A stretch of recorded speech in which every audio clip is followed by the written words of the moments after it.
한 번 더 기도하겠습니다.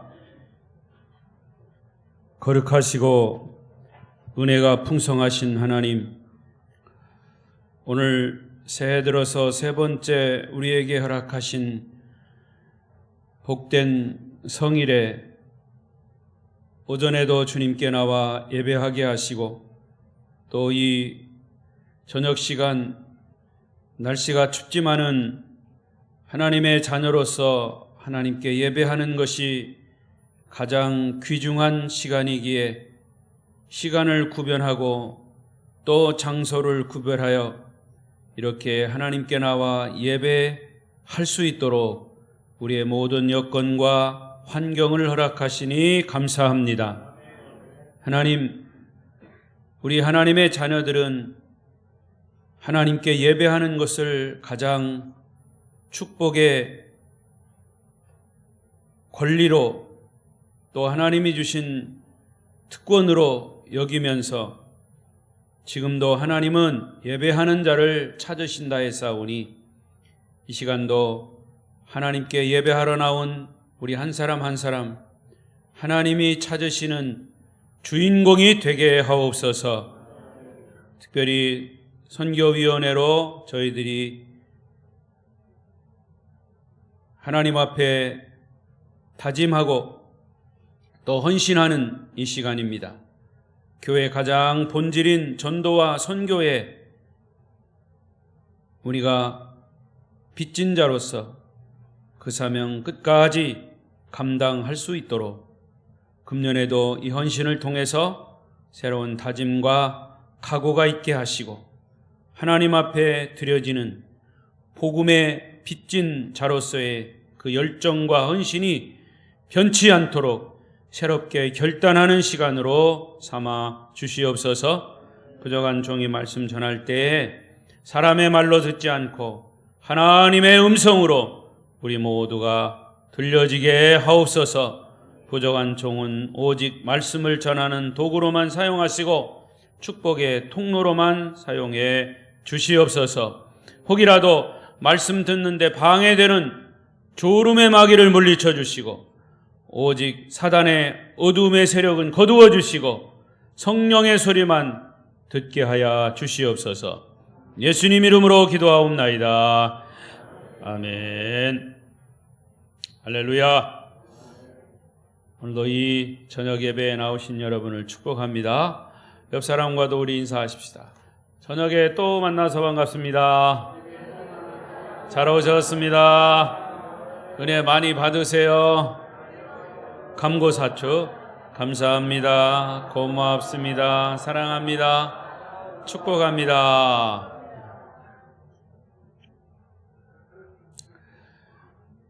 오늘도 이 예배에 참석하신 여러분 모두에게 하나님의 은혜와 축복이 말씀을 통해서 풍성하시기를 바랍니다. 비대면 영상 예배로 드리시는 분들 가운데도 함께 하시기를 바랍니다.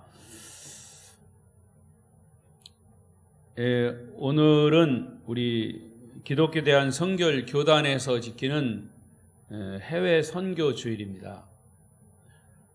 그래서 오늘 사실은 봉헌위원회가 헌신예배가 먼저인데 항상 선교위원회가 우리 해외 선교 주일이 맞물려 가지고 있기 때문에 선교위원회 헌신예배를 먼저 드리는 겁니다. 우리 성결교단에서 우리 교단 산하에 장로교단 다른 교파도 있지만 우리 기독교 대한 성결교단 산하에 해외 선교위원회가 있고 국내 선교위원회가 있습니다. 그래서 해외 선교위원회는 해외에 선교하는 선교사들을 주로 관리하고 또 그들을 격려하고 또 선교비 지원하고 하는 그런 역할을 하고요. 국내 선교위원회는 이제 국내에 이자랩교회라든가 선교기관이라든가 이런 부분을 이제 격려하고 또 후원하는 그런 단체입니다. 그래서 해외 선교위원회에 우리 교단에서 집계하고 있는 집계 통계를 보면 해외 선교사 그 파송은 현재 52개국 193가정이 선교사로 파송이 되었고 193가정 가족이에요, 가족. 그리고 개인은 373명 이 선교사가 파송이 됐습니다. 그리고 해외에 그 선교사들이 가서 복음을 전하고 교회를 세우고 한 그런 교회가 약 3,600개 교회가 됩니다. 그러니까 적은 숫자가 아니죠. 그 외에 이제 정식 파송을 하지 않고 선교비를 매달 보내는 선교사들까지 하면 그 숫자가 굉장히 더 많아질 겁니다. 근데 이제 이것은 코로나 때문에 근 2년 동안 굉장히 이게 축소가 됐습니다. 아직까지도 교파를 초월해서 세계에서 선교사를 제일 많이 파송한 나라가 역시 미국입니다. 미국이 왜 이렇게 발전하고 세계 강대국이냐? 다른 모든 조건들이 있지만 그 제일 밑바닥에는 하나님 잘 믿고 복음을 세계에 전파하는 그런 나라이기 때문에 그렇습니다. 여러분 잘 아시는 대로 미국이 청교도 국가 아닙니까? 영국의 복음의 박해를 피해서 콜럼버스 맞죠? 배를 타고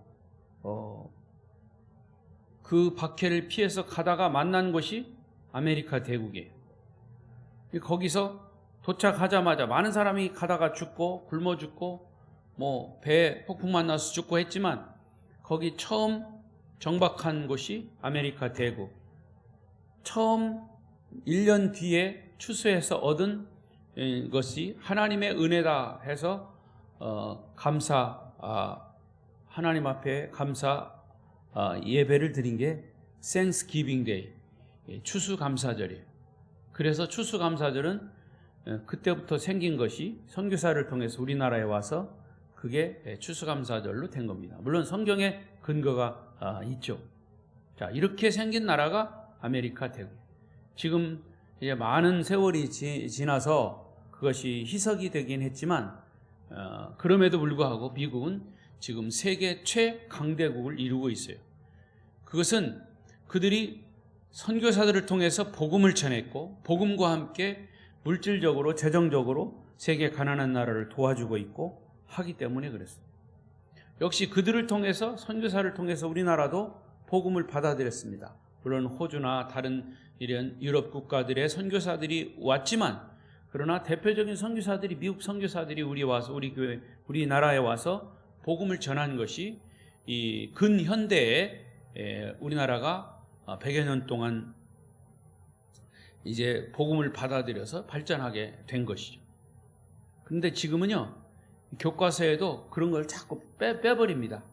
근현대사 우리나라가 이렇게 발전된 것은 선교사들이 복음을 가지고 들어오면서 병원도 지었죠, 학교도 지었죠. 그래서 그것을 통해서 우리나라가 이 발전된 것은 싹 빼버립니다. 이것도 하나의 기독교의 말살 정책 중에 하나예요.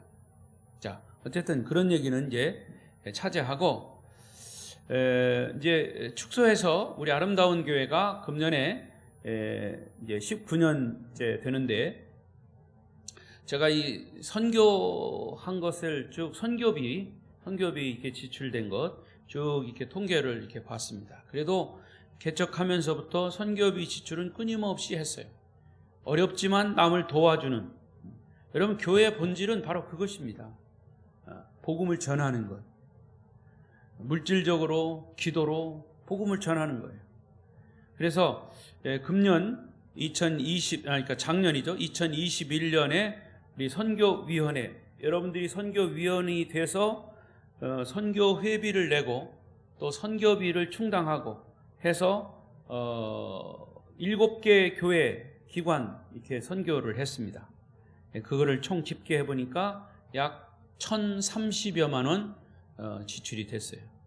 전체 우리 교회 그렇게 큰 규모는 아니지만 한 0.6% 정도, 0.7% 정도 선교비가 지출이 된 거죠.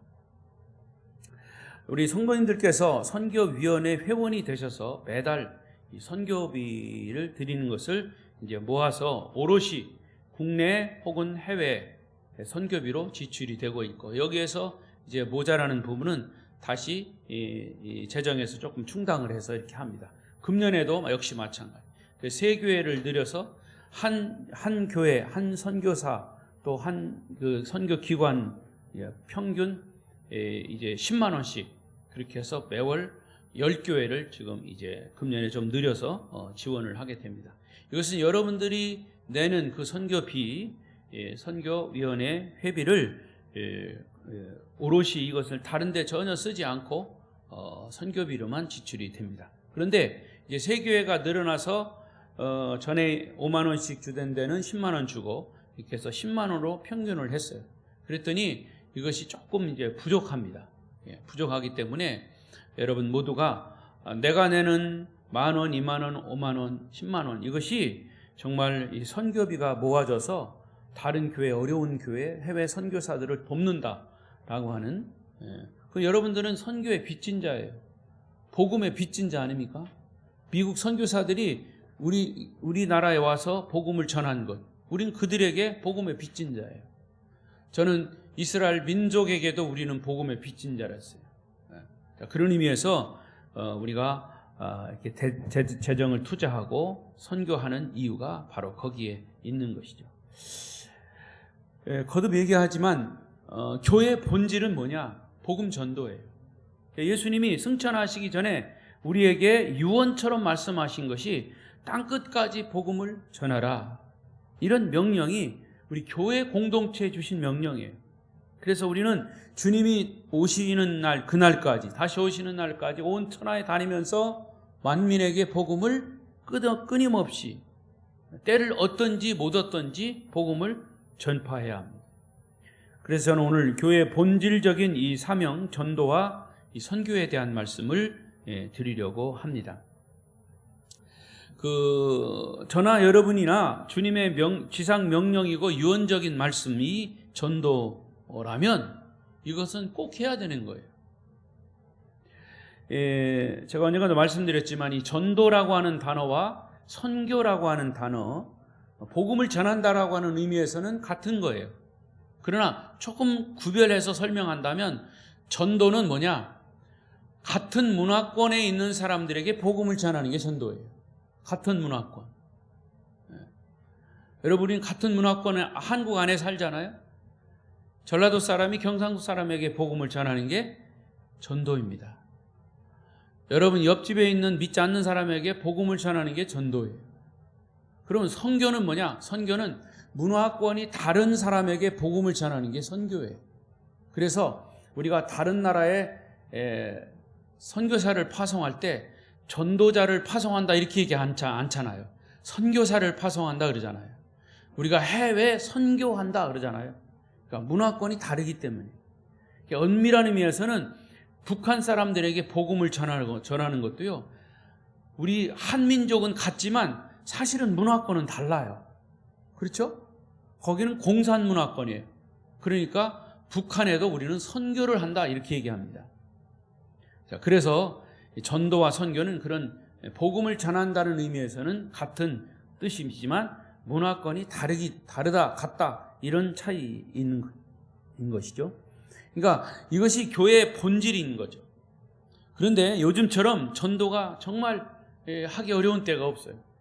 특히 이 코로나가 시작이 될 때 이 신천지 이게 교회라고 인식이 됐기 때문에 교회에서부터 코로나가 무슨 퍼져나가듯이 그렇게 자꾸 인식이 돼가지고 정말 복음 전하기가 쉽지 않습니다. 전도가 우리를 부담스럽게 하는 일은 틀림없어요. 그런데 성경에 보면요, 바울도요, 바울은 복음을 전하는 자 아니에요. 이방인에게 복음을 전하는 자 아닙니까? 그런데도 바울은 가는 곳마다 중보 기도를 요청했어요. 오늘 본문에도 이 골로새의 말씀인데, 이 골로새는 바울이 로마 감옥에 있을 때 골로새 성도들에게 편지한 내용이에요. 그 편지에 하면서 뭘 썼냐? 당신들이 나를 위해서 기도해달라. 특히 내가 복음을 전할 때 전도의 문이 열리도록 기도해달라. 이걸 요청한 거예요. 자, 그래서 오늘 본문의 말씀을 통해서 이 전도의 문을 열려면 이렇게 제목을 정했습니다. 전도의 문이 열려면, 혹은 전도의 문이 열리려면, 뭐 이런 의미죠. 자, 그래서 전도의 문을 열려면 어떻게 해야 하는가의 답이 오늘 본문에 나옵니다. 우선 첫 번째로 전도의 문을 열려면 기도해야 합니다. 따라하십시다. 전도의 문이 열려면 기도해야 한다. 제가 전도의 문이 열려면 하면 여러분들은 기도해야 한다 하는 거예요. 전도의 문을 열려면 기도하면 확실하게 해봐요. 기도하면 전도의 문이 열린다. 여러분 그렇습니다. 전도라고 하는 게 뭡니까? 한마디로 하나님이 어떤 분인지, 예수가 누구인지, 복음이 무엇인지, 이것을 사람들에게 말로써 알려주는 게 전도입니다. 그런데 우리의 전도가 능력 있는 전도가 되고 효과 있는 전도가 되려면 중요한 전제 조건 하나가 기도입니다. 사실은요, 저도 늘 제 서재에서 설교를 준비하고 할 때 기도하는 게 그거예요. 하나님, 아름다운 교회가 19년 동안 여기까지 왔는데 여기에서 멈출 수가 없습니다. 더군다나 박재기 목사가 여기 부임해서 벌써 2년 지나 3년째인데 그래도 한 사람이라도 전도됐다고 해야 되지 않습니까? 제가 전도도 하고 여러분도 전도하고. 그래서 박 목사님이 오더니 이 사람이 전도돼서 왔다, 이런 소리는 들어야 되지 않아요. 하나님 좀 제 체면 좀 세워주세요. 제가 그렇게 해요. 그랬더니 제 체면 세워주시더라고요. 왜요? 싫어요? 네. 동의하시면 아멘 하십시오. 그렇게 기도했더니 아무튼 우리 안수 집사님 내외도 왔고, 물론 복음을 처음 믿은 분들은 아니에요. 그러나 어쨌든 우리 교회에 가족으로 왔어요. 또 귀농하시기 위해서 왔지만 그렇게 오셨죠. 또 감리교 권사님, 명예 권사님도 오셨죠. 그분은 오늘 저녁에는 이제 자전거 타고 오시느라 못 오신다고 그러고, 지난번에 신방 갔더니 그분이 이제 기타리스트예요. 기타리스트. 기타로 직업을 삼으신 분이에요. 밴드 마스터예요. 밴드 마스터. 그래서 그분이 우리 교회에 와서 딱 보더니 기타 치는 분이 있는데 자기가 치는 일렉 기타, 이 솔로 기타, 베이스 기타는 있는데 솔로 기타가 없거든. 그러니까 우리 집사람한테 저 기타 칠 줄 아는데 저 기타 치면 안 돼요, 그렇게 물어보시더래요. 그래서 가서 여쭤봤더니 저 아프리카 가봉이라는 나라에서 30여 년 동안 사신 분이에요. 그곳에 가서 뭐 했냐? 기타 가르치셨어요. 그거 가지고 직업을 사신 분이에요. 그러면서 아프리카 50개 주를 여행 다니신 분이에요. 대단하신 분이에요. 그런데도 이제 아내가 암에 걸려서 이제 돌아가시고, 고향이 여기예요. 그래서 여기 강진 중앙초등학교 나오고, 뭐 중학교, 고등학교, 농업 고등학교까지 다 나오시고, 친구들도 여기 있다고 하시더라고요. 그래서 그런데 우리 교회에 오셨어요. 그러니까 또 오셨죠. 또 우리 이재경 우리 프로골퍼 아버지도 오랫동안 방황하셨다가 이렇게 또 오셨죠. 오늘 저녁에도 오셨어요. 카페 집사님도 또 오셨어요. 오늘 보니까 또 카페 집사님 또 친구를 데려오신 것 같아요. 아무튼 교회에 이렇게 가족이 늘어난다는 것은 우리가 복음을 잘 전하면 그렇게 사람이 늘어나는 거예요. 하나님 그걸 원하시는 거예요. 그러나 중요한 것은 우리가 복음 안에서 그렇게 늘어나는 것이 숫자만 늘어나는 게 중요한 게 아니라 복음을 듣고 복음을 바로 전하면 사람들이 그 복음을 듣고 오는 거예요. 할렐루야? 예. 그런데 그 복음을 알지 못하는 사람에게 또 복음을 바로 전하기 위해서는 뭐가 필요하냐? 기도가 필요하다는 거죠. 제가 끊임없이 여러분도 동일하게 그렇게 기도하니까 가족들이 이렇게 생기는 겁니다. 복음을 알지 못하는 사람에게 하나님에 대해서 말해주기에 앞서서 하나님께 기도로 도움을 요청하는 거예요. 전도는 기도가 선행이 돼야 합니다. 그때 그 능력이 하나님께서 그 마음을 열어주시는 거죠. 그러니까 하나님만이 사람들의 마음의 문을 여십니다. 오늘 본문 3절에 보니까 바울도 전도의 문을 여시는 분은 하나님이시다 이렇게 말하고 있어요. 3절을 보십시다. 3절 읽습니다. 시작. 또한 우리를 위하여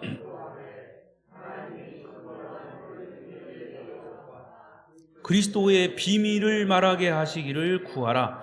내가 이것을 인하여 매임을 당하였노라. 여러분, 우리가 기도하면요, 특히 영혼 구원을 위해서 기도하면 하나님은 틀림없이 들으십니다. 근데요, 내가 전도할 사람을 딱 찍어놓고 계속 그 사람을 위해서 기도하잖아요. 그 사람이 전도되지 않으면 엉뚱한 사람이 전도되어 와요. 그러니까 전도를 위한 기도는 우리는 끊임없이 해야 됩니다. 목사님, 내가 평생 기도했는데요, 그 인간 안 돌아와요. 그건 여러분 생각이지. 여러분이 함부로 그 사람 안 돌아와요 이렇게 결정하지 마세요. 여러분 결정할 자격도 없어. 우리는 기도만 하는 거예요. 그러면 하나님이 그 사람의 문을 하나님이 여시는 거예요. 그러면 언젠가는 돌아오는 거예요. 그러니까 우리가 그 사람을 위해서, 전도되지 않는 사람을 위해서도 끊임없이 기도. 그리고 여러분이 결론을 내지 말아요. 한 영혼의 구원은 하나님께 있습니다. 그러니까 우리는 끊임없이 기도만 하는 거예요. 사도행전을 전도행전이라고 해요. 또 사도행전을 성령행전이라고도 해요.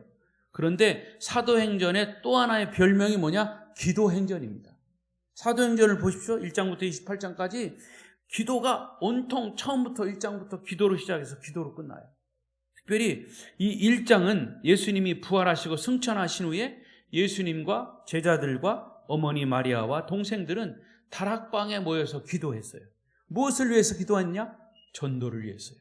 자, 1장 사도행전 1장 14절 시작. 여자들과 예수의 어머니 마리아와 예수의 아우들과 더불어 마음을 같이하여 오로지 기도에 힘쓰더라. 자, 이렇게 기도하면서 막을 올린 사도행전 1장이 2장으로 넘어가면 오순절 성령 강림 사건이 일어납니다. 성령을 충만히 받은 초대교회 성도들이 힘쓴 것은 뭐냐? 역시 기도한 거예요. 무엇을 위해서 기도했냐? 복음 전도를 위해서 기도했어요. 2장 42절 시작. 그들이 사도의 가르침을 받아 서로 교제하고 떡을 떼며 오로지 기도하기를 힘쓰니라.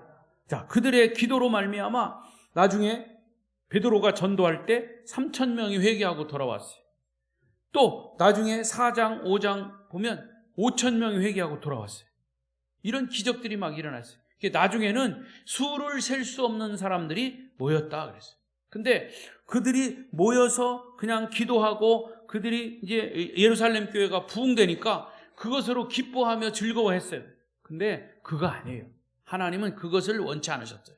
그래서 하나님께서 그들에게 박해가 오도록, 박해가 저해져. 예루살렘 교회에 박해가 오니까 그들이 흩어졌어요. 하나님의 방법은 정말 비밀스러워요. 우리만 좋다고 띵까띵까 하면 안 돼요.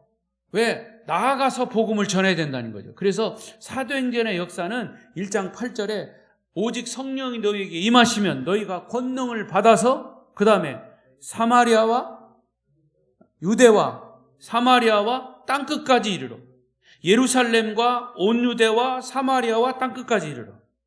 이게 이렇게 전도가 동시다발적으로 가야 된다 그 말이에요. 여러분, 우리가 이런 얘기 해요. 저 인간은 맨날 이 전도만 한다고. 그런데 가만히 보니까 자기 식구들은 전도 못하고 다른 사람에게만 전도한다고. 이렇게 비난을 받을 때가 있어요. 그러나 그것은 그들이 뭐를 모르기 때문에. 여러분도 인식하십시오. 여러분, 우리 가족 다 전도하고 그 다음에 다른 가족 전도하려면 평생 전도 못해요. 예, 예루살렘 전도 다 하고 그 다음에 온 유대 전도하려면 전도 못해. 이 단계라는 게 사도행전 1장 8절의 단계라는 게 예루살렘과 온 유대와 사마리아와 땅끝까지, 이 말은 예루살렘 전도하고 전도 안 되면 또 계속 전도하면서 온 유대도 하고, 온 유대도 다 전도 안 되더라도 이방인 사마리아가 전도하고, 사마리아 전도 안 돼도 또 가서 땅끝까지 전해라. 동시다발적으로 하는 것이 전도입니다. 할렐루야. 네, 이게 전도의 원리예요. 그래서 이 복음을 들은 사람마다 마음의 문이 활짝 열리게 하는 것은 기도가 뒷받침되어야 된다. 닫혀진 사람들의 마음 문을 열게 하는 것은 기도의 힘입니다. 이런 얘기가 있어요. 중국 선교의 아버지 하면은 이 허드슨 테일러를 얘기합니다. 허드슨 테일러.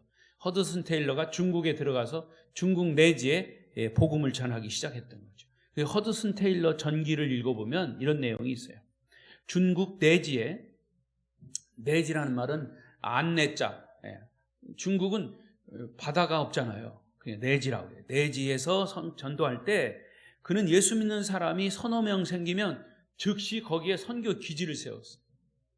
그리고 교회가 아닌 선교 기지를 세웠는데, 그래서 선교 기지가 세워지면 선교사가 와서 선교 기지를 이제 지키고, 이제 말하자면 교회가 이제 세워지는 거나 마찬가지. 그리고 또 다른 곳에 가서 복음을 전해서 복음 듣는 사람이 생기면 또 거기다 선교 기지를 세우고, 이렇게 선교 기지를 세웠어요. 이게 그러면서 이 테일러는 그곳을 돌아다니면서 바울처럼 이제 계속 관리하고 하는 거죠. 그런데 이 선교사들이 수시로 선교 보고를 합니다. 그래서 테일러는, 선교사는 선교 보고를 취합해서 선교 방향을 어떻게 할 건가, 또 인적인 상황, 물적인 상황은 어떻게 할 것인가, 필요한 곳에 더 이제 지원을 해주고, 이런 것을 한 거죠. 예를 들면 전도가 잘 되고 있거나 더 이상 전도 열매가 맺혀지지 않고 있거나 하는 식의 보고의 내용을 이제 받고 그것을 처리한 거죠. 그런데 허드슨 테일러 선교사가 이해할 수 없는 곳이 한 군데 있었어요. 광저우라고 하는, 광주 광저우라고 하는 근처에 선교 기지가 있는데, 그곳에는 이상하게 예수 믿는다고 하는 사람들의 결신, 열매가 많이 나오는 거예요. 그래서 이 테일러 선교사가 거길 지역을 파악해 보니까 그 지역은 지역 배경상 오히려 선교가 힘든 곳이었는데 전도 열매가 더 많이 생기는 거예요. 고마운 일이긴 했지만 이해할 수가 없었어요. 그러던 어느 해에 허드슨 테일러 선교사가 안식년을 얻고 영국으로 돌아왔습니다. 스코틀랜드 어느 교회에서 선교 보고를 하고 선교 상황을 이렇게 쭉 하는 그런 예배를 드리는데, 바로 그 교회가 그 광저우 선교 기지에 있는 선교사들을 위해서, 선교사를 위해서 7년 동안 계속 하루도 빠지지 않고 그 지역의 복음화를 위해서 중보 기도해 온 사람들이 있었다는 사실을 알았습니다. 자기가 이해할 수 없었던 선교 지역 배경상 도저히 전도가 될 수 없는 지역임에도 불구하고 그렇게 다른 지역보다도 선교가 잘 되는, 그 선교 열매가 많이 나오는 이유가 바로 여기에 있었다 하는 것을 깨달았어요. 여러분, 그렇습니다. 그들이 뭐 광저우를 가봤기를 했겠습니까? 뭐 영국에서 중국을 뭐 쉽게 찾아볼 수 있겠습니까? 그러나 자기들이 파송한 선교사를 위해서 끊임없이 기도한 거예요. 저 선교사님을 통해서 복음이 전파돼서 많은 열매가 있게 해달라고. 그랬더니 그들의 기도 때문에 그런 열매가 맺혀지게 됐다는 거예요. 여러분, 우리 교회에서 선교하는 선교사들과 그 가족들, 우리가 또 미자립교회나 또 선교기관들을 위해서 우리가 선교비를 보내고 중보 기도가 결코 헛되지 않는 것입니다. 분명한 영혼 구원의 열매가 있을 줄로 여러분 믿으시기 바랍니다. 저는요, 목회 40여 년 동안 그런 일들을 그래서 선교지도 많이 다녀봤어요. 그런데 어쨌든 기도하고 파송하고 또 그래서 이 교회 선교의 어떤 기치가 뭐냐? 당신이 선교사로 가라! 가지 못하면 보내라. 따라합시다. 가라. 가지 못하면 보내라. 그렇습니다. 내가 선교사가 되는 거예요. 내가 파송이 되면 가정의 선교사예요. 가정으로 가면. 직장에 가면 직장 선교사예요. 만약에 내가 그 해외로 선교사로 못 가면 우리 교회는 나는 개인적으로도 선교사를 파송하는 겁니다. 이게 전도의 기치입니다. 오늘 여러분의 기도 때문에 닫혀진 이웃의 마음을, 친구의 마음을 열 수 있다는 사실을 믿으시기 바랍니다. 그러니까 여러분들이 연초가 되면 내가 전도할 사람 하나 딱 생각해 놨어요. 그리고서 계속 때로는 물질적으로 공세도 하고 그 사람 생일이 되면 또 생일 선물도 보내고 또 만나서 밥도 같이 먹고 그냥 내가 너 전도하려고 그래 이렇게 하면 벌써 마음을 닫아버리니까 그렇게 얘기하지 말고 계속 가는 거예요. 소금물 잡수신 분이 물킨다고 소금 먹은 사람이 물키게 돼 있어요. 그러니까 그렇게 해서 전도하라는 거예요. 그리고서 기도하는 거예요. 그를 위해서 기도하는 거예요. 여러분, 믿지 않는 사람들을 위해서 6달, 1년, 어떤 경우는 6년, 7년 기도해도 주님께 돌아오지 않는 경우가 많이 있어요. 평생 기도해도 돌아오지 않는 사람. 그러면 여러분이 죽고 나서 그 사람 돌아와요. 죽는 얘기는 또 싫은가 보네. 여러분, 그렇습니다. 그만큼 기도가 중요하다는 거예요. 하나님께 대해서 한 사람의 영혼을 구원하기 위해서 이 우리의 지속적인 중보기도가 필요하다는 거예요. 그래서 본문에서는 계속 기도하라고 하는 말로 우리에게 권면하고 있는 것이죠. 여러분, 왜 하나님은 한 사람의 마음 문을 여는데 그렇게 지속적인 기도를 필요로 하실까? 전도는 사람의 영혼을 사랑하는 일이에요. 그런데 사랑이라고 하는 것은 한순간에 이루어지는 것이 아니잖아요. 사랑은 인격적인 관계예요. 그래서 전도 대상자를 가슴에 품고 그의 구원을 위해서 계속적으로 기도하고, 왜? 그 사람을 사랑하니까. 그 영혼을 사랑하니까. 그 사람 예수 믿지 않으면 지옥 가는 거니까 그 사람을 사랑하면 그 영혼을 위해서 계속 천국 가기 위해서 기도하는 거예요. 그래서 그의 삶을 주목하다가 마침내 그가 어느 날 주님께로 돌아올 때 그 감격을 어디에 비교할 수 있겠습니까? 따라서 바울은 지금 이러한 자세를 우리에게 요구하고 있는 거예요. 기도를 계속하고 기도에 감사함으로 깨어있으라. 따라하십시다. 기도에 감사함으로 깨어있자. 여러분, 전도의 문이 열리기를 원하십니까? 그러면 지금 그 사람을 위해서 기도하십시오. 자, 두 번째로 전도의 문을 열려면 전도자의 시각을 가져야 합니다. 자, 사도 바울은 지금 억울하게 로마의 감옥에 들어가 있습니다. 사실은 사도 바울이 도둑질해서 들어간 게 아니에요. 그런데 전도한다라고 하는 한 가지 이 때문에 감옥에 들어간 거예요. 그런데 그가 감옥 밖에 있는 사람들에게 편지하는 내용이 뭐예요? 전도하는 거예요. 자, 3절을 다시 보겠습니다. 3절 시작. 또한 우리를 위하여 기도하되 하나님이 전도할 문을 우리에게 열어주사 그리스도의 비밀을 말하게 하시기를 구하라. 내가 이 일 때문에 매임을 당하였노라. 이게 뭐냐면 바울은 전도 때문에 매임을 당했다고, 감옥에 갇혔다고 얘기하는 거예요. 억울하게 옥살이를 하게 된 것이 전도 때문이라고 얘기하는 겁니다. 그런데 이 말은 바울은 감옥에 있든지 감옥 밖에 있든지 어떤 환경에 처해 있든지 간에 전도자의 시각을 가졌어요. 여러분, 전도자의 시각이라는 말은 무슨 뜻일까요? 내가 어디에 가든지 하나님이 여기에서 전도하라고 하시는구나. 또 누구를 만나든지 하나님이 이 사람에게 전도를 하라고 하시는구나. 또 내가 어떤 환경에 처하든지 이 상황에서도 하나님이 전도하라고 하시는구나. 이게 전도자의 시각입니다. 여러분, 장사하는 사람들은요, 추석이나 명절 때 되면 대목이니까 어떻게 해서 이익을 남기지? 이게 장사하는 사람의 시각이에요. 그렇죠? 국회의원은 이번 명절 때 내가 민심을 얻어야 한 표라도 얻을 텐데 지금 여론의 동향이 어디로 흐르고 있나? 이게 국회의원의 시각이에요. 그러니까 죄송한 얘기지만 국회의원들은 사람을 다 뭘로 보냐? 표로 보는 거죠. 이게 국회의원의 시각이에요. 여러분 그렇습니다. 그럼 예수 믿는 사람의 시각은 어떤 시각을 가져야 된다? 이번 명절 때 내가 믿지 않는 누구에게 어떻게든지 전도를 해야 되겠다. 근데 전도도 지혜롭게 해야 돼요. 지혜롭게. 그러니까 지상 명령을 받은 그리스도인들이 갖는 전도자의 시각이 그만큼 중요하다. 자, 또 얘기 하나 할게요. 2차 세계대전이 끝난 이후에 독일 기독교의 대표적인 지도자였던 마르틴 뮬러라고 하는 목사님이 있어요. 그 사람이 2차 대전 책임백서라고 하는 책을 냈어요. 책임백서. 2차 대전이 누구 책임이냐? 그런데 그 책이 나온 다음에 엄청난 논란을 일으켰어요. 목사로서 썼어요.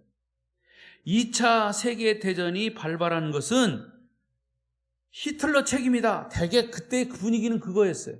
실제도 그렇고. 그런데 이 2차 대전 책임 백서에 마르틴 뮬러 목사님은 그 백서에다가 무슨 내용을 썼냐면 2차 세계대전이 발발한 것은 독일 교회와 독일 그리스도인들의 책임이다. 이렇게 얘기했어요.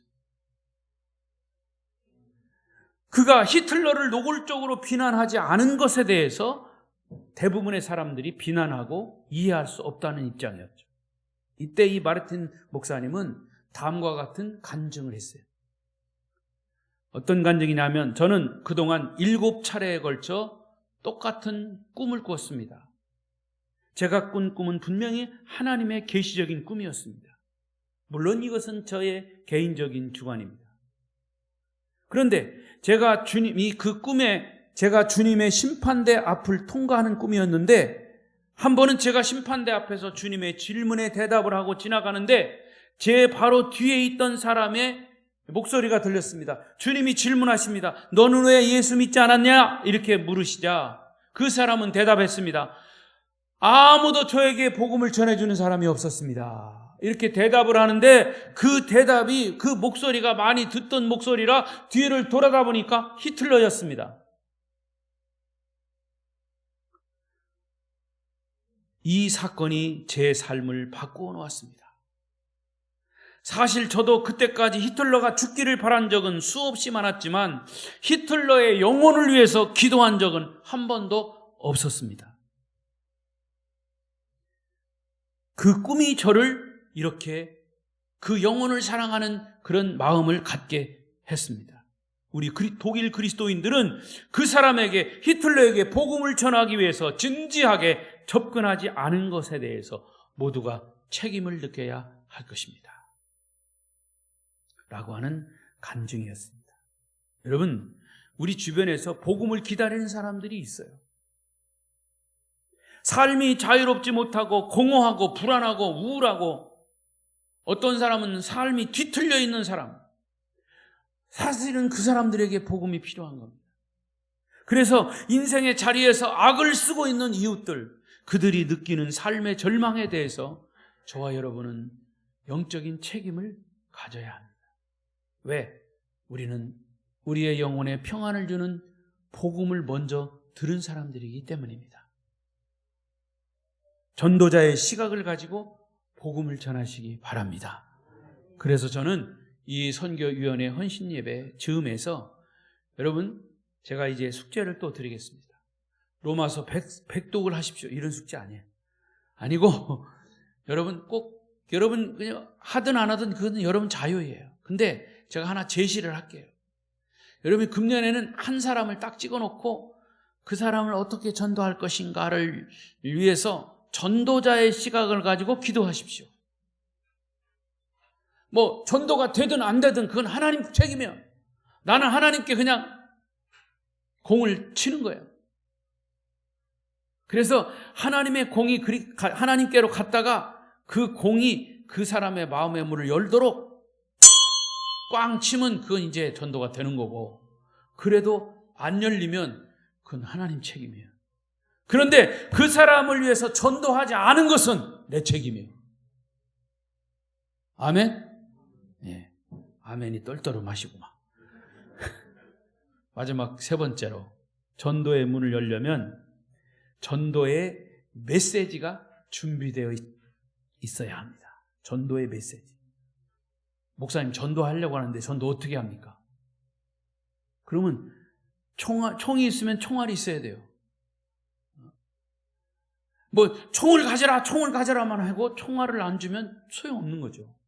그래서 저는 여기 부임하면서부터 복음에 대해서 수없이 얘기했어요. 전도의 내용은 딱 한 가지지만 두 단어로 얘기했어요.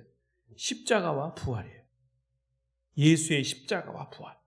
이게 전도의 내용입니다. 이게 총알이에요, 여러분. 총알. 한번 따라 하십시오. 예수의 십자가와 부활. 물론 거기다 이제 살을 붙여야 되죠.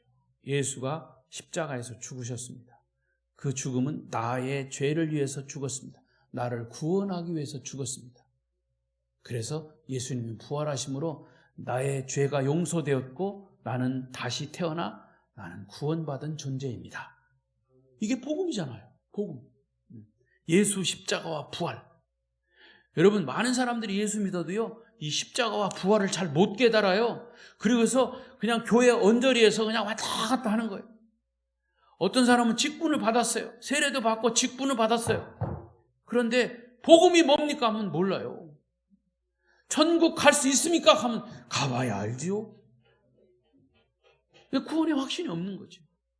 그러니까 총알이 없는 거예요. 총알이 없으니까 총을 못 쏘는 거죠. 지금 바로 그 얘기하는 거예요. 전도의 문이 열리려면 기도에 힘써야 하고, 전도자의 시각을 갖는 것과 함께 더 중요한 것은 전도의 메시지가 있어야 된다. 알맹이가 있어야 된다 그 말이에요. 오늘 4절을 보십시오. 4절 시작. 그리하면 내가 마땅히 할 말로써 이 비밀을 나타내리라. 이게 무슨 말입니까? 비밀이 뭐예요? 비밀이 뭐예요? 복음의 비밀이에요. 왜 복음이 비밀이냐면요, 비밀은요 신비로움이 있고, 비밀은 정말 다른 사람이 모르는 것을 아는 것이 비밀이잖아요. 복음을 깨달으면 그게 신비로움이에요. 야, 아무개 술 주정뱅이가 예수 믿고 변화됐대. 야, 희한하네, 기적이네. 그게 비밀이잖아요. 복음의 비밀 아니에요. 전혀 예수 믿을 것 같지 않은 인간이 예수 믿고 교회 다니고 복음 듣더니 변화됐어요. 그게 복음의 비밀이라는 말이죠. 그런데 여러분, 우리의 입술로 복음의 비밀을 표현하려면 중요한 우리의 언어가 바뀌어야 합니다. 잘 들어보세요. 조금 전까지, 얼마 전까지 막 불평하고 원망하고 그 사람의 말을 들어보면 거의 50%가 욕이요. 욕이 아니면 말이 안 돼. 그런 사람이 있어요. 짜증내고 남 욕하고 중상모략하고 막. 이러다가 갑자기 예수 믿으세요라고 전도해보면 사람들이 뭐라고 그럴까요? 너나 잘 믿으세요. 이렇게 얘기해요.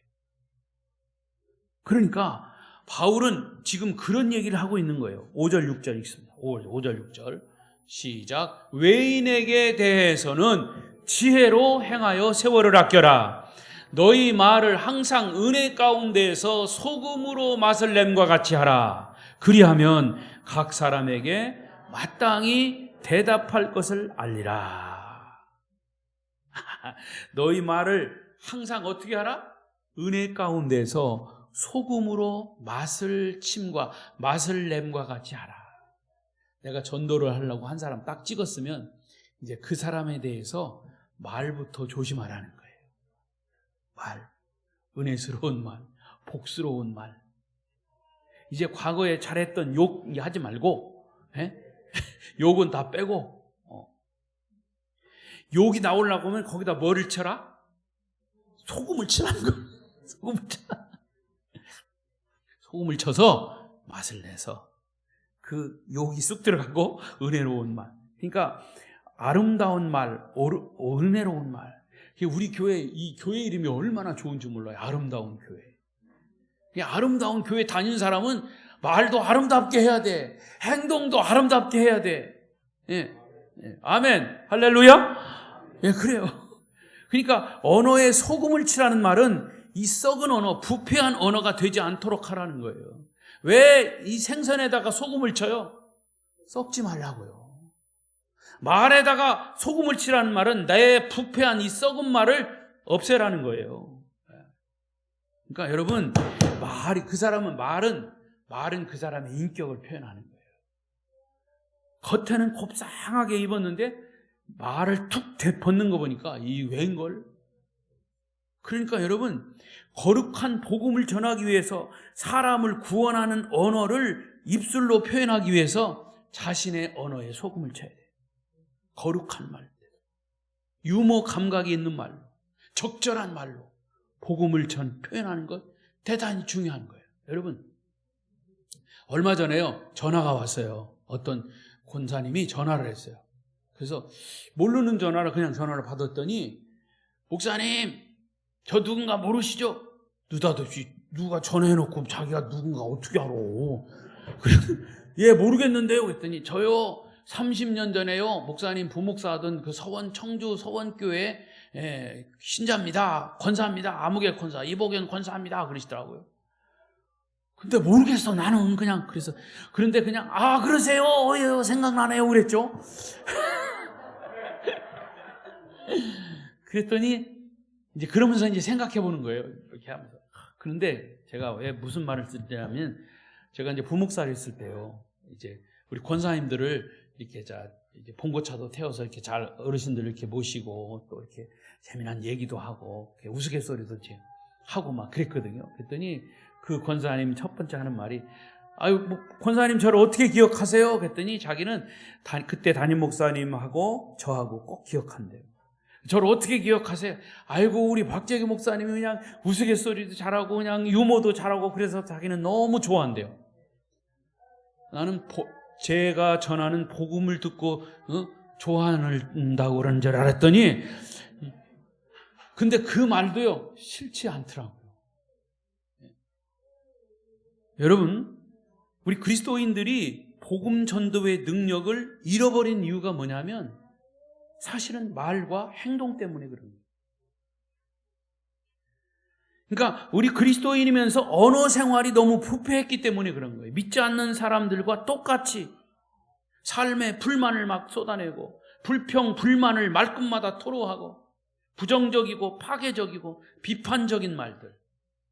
예수 믿는 자들의 입에서 서슴없이 그런 이야기들이, 욕들이 막 튀어나오고 있으니까 우리의 말을 듣고 있는 불신자들이 우리를 볼 때 어떻게 보겠냐 이 말이에요.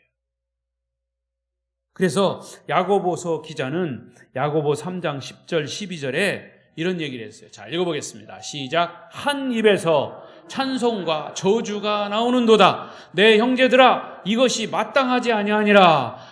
샘이 한 구멍으로 어찌 단물과 쓴물을 내겠느냐? 내 형제들아, 어찌 무화과 나무가 감람 열매를, 포도나무가 무화과를 맺겠느냐? 이와 같이 짠물이 단물을 내지 못하느니라. 이 말씀은 지금 이 시대를 사는 그리스도인들이 들어야 할 권면의 말씀입니다. 자, 말씀 이제 정리하면서 또 한 가지 얘기하고 마치겠어요. 미국의 어느 교회에서 담임 목사님이 새로 부임을 했어요. 예, 부임한 지 얼마 안 돼서 이제 부임 신방을 이제 하기 위해서 목사님이 기도하고 준비를 하는데, 교인들마다 새로 부임한 목사를 앞에 놓고 다른 교인들의 험담을 막 늘어놓느라 정신이 없어요. 그래서 이제 부임 신방을 하면 그 집에 가면 또 다른 사람 막 험담을 하고, 또 이 집에 가면 또 그 사람 험담을 막 하고, 어느 집을 가도 마찬가지였어요. 그래서 목사님 생각하기를, 이 교인들이 참 마음이 많이 병이 들어 있구나, 이런 생각을 하고 목사님 기도하시면서 하나님께 지혜를 구했습니다. 그때 하나님께서 지혜를 주셨어요. 어느 교인 집을 이제 신방을 했는데 아니나 다를까 예배가 끝나자마자 다른 집사님의 험담을 늘어놓기 시작하는 거예요. 그래서 듣고 있던 목사님이 가방에서 준비한 노트 한 권을 딱 꺼냈어요. 그리고 그 노트 겉표지에다가 뭐라고 써놨었냐면 불평불만의 책이라고 썼어요. 그리고는 목사님이 이제 그 공책을 딱 펴놓고 말하십니다. 아무개 집사님, 그 문제는 제가 직접 해결해 드리겠습니다. 지금 하신 얘기를 다시 한번 말씀해 주시죠. 그러면서 목사님이 받아 적었어요.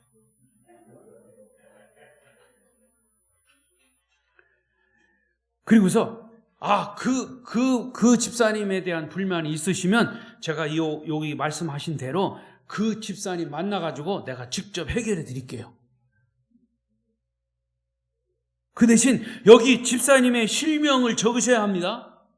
집사님이 얘기했다는 걸 얘기해야지. 내가 만약에 잘못 얘기하면 내가 고자질하는 것밖에 안 되니까 집사님이 그런 불만이 있으면 이거를 그대로 실명으로 여기다 사인을 하셔야 합니다. 여러분, 몇 사람이나 그 노트에 자기 이름을 적고 사인을 했을까요? 한 사람도 없었어요. 무슨 얘기입니까? 그들은 책임질 수 없는 말들을 습관처럼 불평불만을 털어낸 겁니다. 어떤 거는 사실이 아닌 것도 사실인 양. 바울은 에베소 6장 19절에 이렇게 부탁하고 있습니다. 또 읽어보겠습니다. 에베소 6장 19절. 없어요? 자, 제가 읽어볼게요. 또 나를 위하여 구할 것은 내게 말씀을 주사 나로 입을 열어 복음의 비밀을 담대히 알게 하옵소서. 여러분, 우리가 만약 우리의 언어를 거룩하게 준비하고 내 입술에 하늘의 복음을 담고 있다면 이 준비된 사람을 위해서 주님께서 전도의 문을 열어주시지 않겠습니까? 사도 바울은 준비된 사람이었어요. 감옥이나 재판정에서도 복음을 말할 준비가 되어 있어요. 총알을 가지고 있었어요. 복음의 총알. 그렇기 때문에 하나님은 그가 가는 곳마다 복음의 문을 열어주셨어요. 아그리빠 왕 앞에서 재판을 받으면서도 자신을 스스로 변호하는 대신에 그는 아그리빠 왕 재판장 앞에서 복음을 전했어요. 대단한 사람이에요. 고린도전서 16장 8절 9절 보십시오. 고린도전서 16장 없어? 왜 아미 말에 없는 거? 거기 보면 내가 오순절까지 에베소에 머물려 함은 내게 광대하고 유효한 문이 열렸으나 대적하는 자가 많음이라. 나는 당신한테 재판을 받지만 나는 이 자리에서도 나를 변호할 생각 없다. 나는 복음을 전해야 되겠다. 그런 얘기예요. 말씀을 맺겠습니다. 우리가 준비되면 하나님은 사용하십니다. 왜 한국 사회가 새로워지지 않을까? 왜 복음의 부흥이 일어나지 않을까? 그것은 우리가 준비되어 있지 않기 때문에. 내가 전도하려고만 하면 전도할 사람이 생겨요. 내가 준비가 되어 있으면요. 왜 전도가 안 되냐? 내가 이미 전도할 마음을 갖지 않았기 때문에 그래요. 어렵다고 하기 때문에 그래요. 우리의 기도가 부족하기 때문이죠. 이제는 우리의 입술에 거룩한 언어를 담고 사람의 생명을 살리는 그런 선포를 하십시오. 한 영혼을 끌어안고 통곡하고 그 영혼의 문이 열리도록, 그러면 아름다운 교회의 역사가 새로 쓰여질 것입니다. 부흥의 계절이 다시 찾아올 것입니다. 여러분, 하나님의 위대한 역사를 기대하십시오. 여러분 모두가 한 영혼을 마음에 품고 기도하면서, 금년에는 정말 한 사람을 내가 기도하고, 꼭 전도가 되지 않더라도 그 사람을 내가 전도하기를 마음 다짐하고 또 기도하고 좋은 언어와 복음을 전하기 위한 여러 가지로 도움을 주므로 분명히 오늘 금년 말에 가서 열매를 맺는 그런 은혜가 축복이 있기를 축원합니다. 기도하십시다.